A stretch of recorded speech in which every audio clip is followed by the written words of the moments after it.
Hello everyone, कैसे हैं आप सब। आइए, बीकानेर की रसोई में आपका स्वागत है।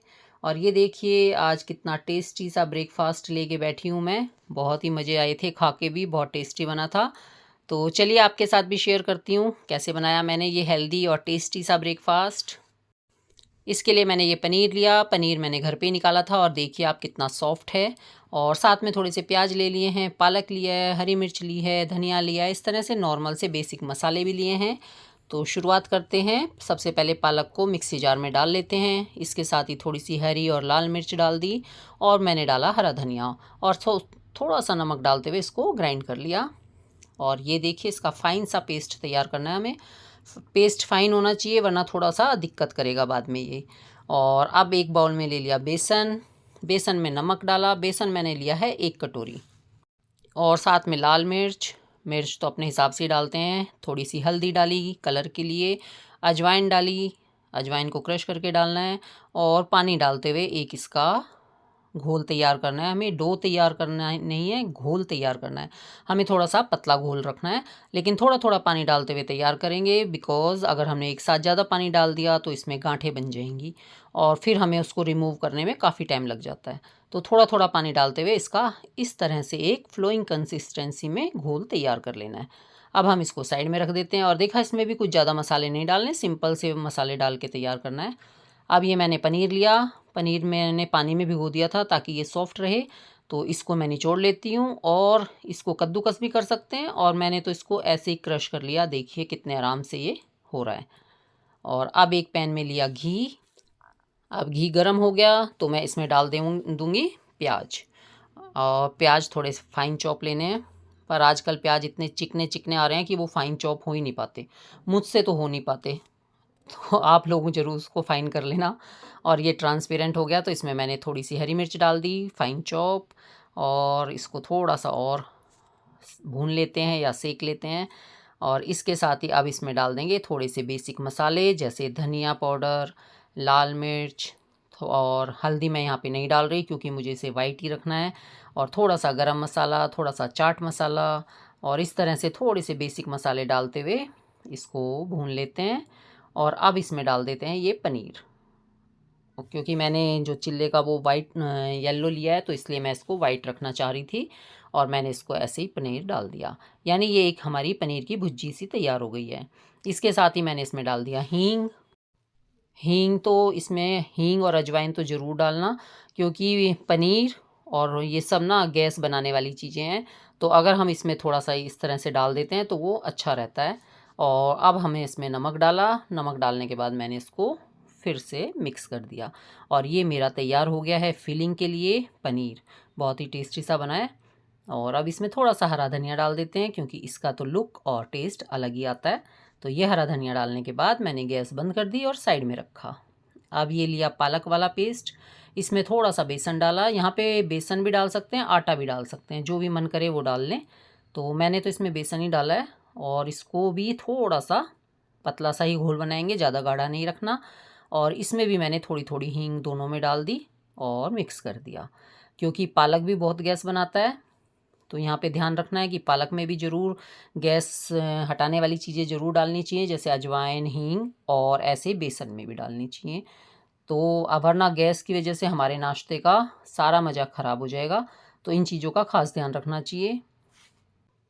अब मैं इस हरे वाले पेस्ट को एक थैली में डाल लेती हूँ। ये किसी भी चीज़ में डाल सकते हैं। आपके पास बॉटल है, आपके पास पाइपिंग बैग है, या फिर मैंने ये डाला, एक दलिया की थैली खाली हुई थी, मैंने उसमें ही डाल लिया है। अब तवे पे घी लगा लेते हैं और घी लगाने के बाद इसको हल्का सा गर्म करना है और हम अपना ये इस तरह से फैला देंगे। शुरुआत जब हम करते हैं तो पक्की बात है कुछ ना कुछ ख़राब होना ही होता है। अब देखिए बीच में मेरा किस तरह से बना।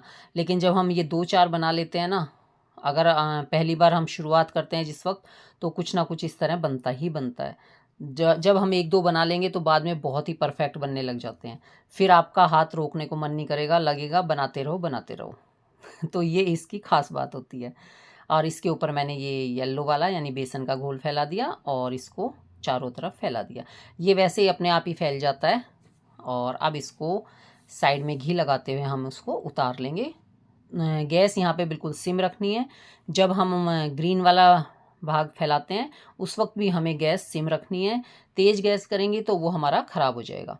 और इस तरह से इसको उलट पुलट करते हुए मैंने सेक लिया और इसमें फिलिंग भरी और इसको रोल कर लेते हैं। इसको रोल करें या इस तरह से शेप दें, जो भी आपकी मर्ज़ी हो, ये अपनी मर्ज़ी है। यहाँ पे मैंने इस तरह किया था, फिर मैंने इसको रोल करके दिखाया।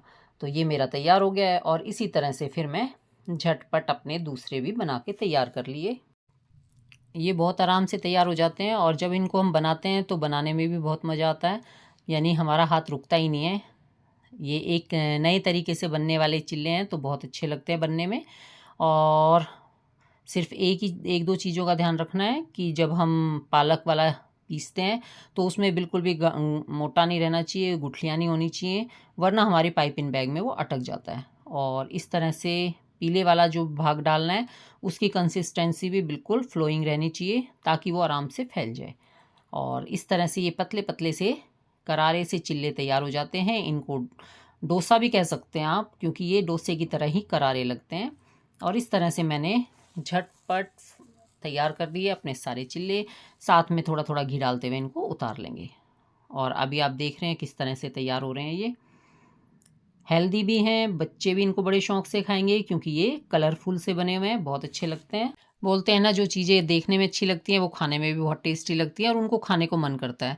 तो जो भी खाने में नखरे दिखा रहा हो, बच्चे बहुत ज़्यादा नखरे दिखाते हैं, तो आप लोग इस तरह से बना के खिला सकते हैं और इनको तो हर कोई खाना पसंद करेगा। सुबह ब्रेकफास्ट में बनाइए या सर्दियों में शाम को बनाएं, बहुत ही अच्छे लगते हैं, हेल्दी भी हैं, टेस्टी भी हैं और देखने में भी कितने अच्छे लग रहे हैं। और आपने देखा कि लास्ट तक आते आते तो कितने आराम से बहुत अच्छे से बनने लग जाते हैं। ये शुरू शुरू में एक दो जब आप डालेंगे, अगर आप इसको ट्राई कर रहे हो तो थोड़ा सा आपको लगेगा कि अच्छे से नहीं बन पा रहा, लेकिन एक दो के बाद ही आप बिल्कुल एक्सपर्ट की तरह बनाने लग जाएंगे। तो ये मेरे सारे तैयार हो गए हैं। तो अगर आपको ये रेसिपी अच्छी लग रही हो तो प्लीज़ आप लोग भी इसे बनाइए, खाइए, खिलाइए और इन्जॉय कीजिए। नए तरीके का नाश्ता, नए तरीके की रेसिपी, बहुत ही मज़ेदार। तो है ना आज की रेसिपी बिल्कुल यूनिक सी, बिल्कुल अलग सी तरह का नाश्ता। आप लोग ज़रूर इसे देखना, ट्राई करना। और अगर आप पहली बार बीकानेर की रसोई पे विज़िट कर रहे हैं तो प्लीज़ सब्सक्राइब ज़रूर कर देना और साथ में बेल आइकन भी दबा देना। ये बिल्कुल फ्री है, आपको कोई परेशानी नहीं होगी, सिर्फ एक बेल आइकन दबाना है और सब्सक्राइब करना है। तो ये लीजिए, मेरा नाश्ता तो तैयार हो गया है। अब हम इसको सर्व करेंगे और सर्व करने के लिए आप कैसे भी खा सकते हैं, जैसे भी आपको पसंद आए, बल्कि बनते बनते ही लगता है कि खाना शुरू कर दो। इसको हरी चटनी के साथ खा सकते हैं, इसको लाल चटनी के साथ खा सकते हैं, जैसे भी आप चाहें, या ऐसे ही हाथ में लें और खाना शुरू कर दें। ये ऐसे भी अच्छा लग रहा है क्योंकि इसके अंदर पनीर की फीलिंग है जो काफ़ी अच्छा टेस्ट देती है और हेल्दी भी है। और चाय के साथ भी इसको खा सकते हैं। तो मैंने तो इसको सर्व किया है लाल चटनी के साथ, यानी मीठी चटनी और धनिया की चटनी के साथ। इसके साथ ये बहुत टेस्टी लगते हैं और मुझे तो लाल चटनी के साथ बहुत अच्छी लगती हैं ऐसी चीज़ें। तो आप लोग भी इसे ट्राई कीजिए और अगर आपको पसंद आए हों तो प्लीज़ लाइक, शेयर और सब्सक्राइब ज़रूर कर देना बीकानेर की रसोई को। फिर मिलते हैं इसी तरह मज़ेदार, टेस्टी, झटपट किसी न्यू रेसिपी के साथ। तब तक के लिए टेक केयर, बाय बाय। खाइए और आनंद लीजिए। और जो भी वीडियो में लास्ट तक बने हुए हैं उनको थैंक यू सो मच यहाँ तक साथ देने के लिए। Bye bye.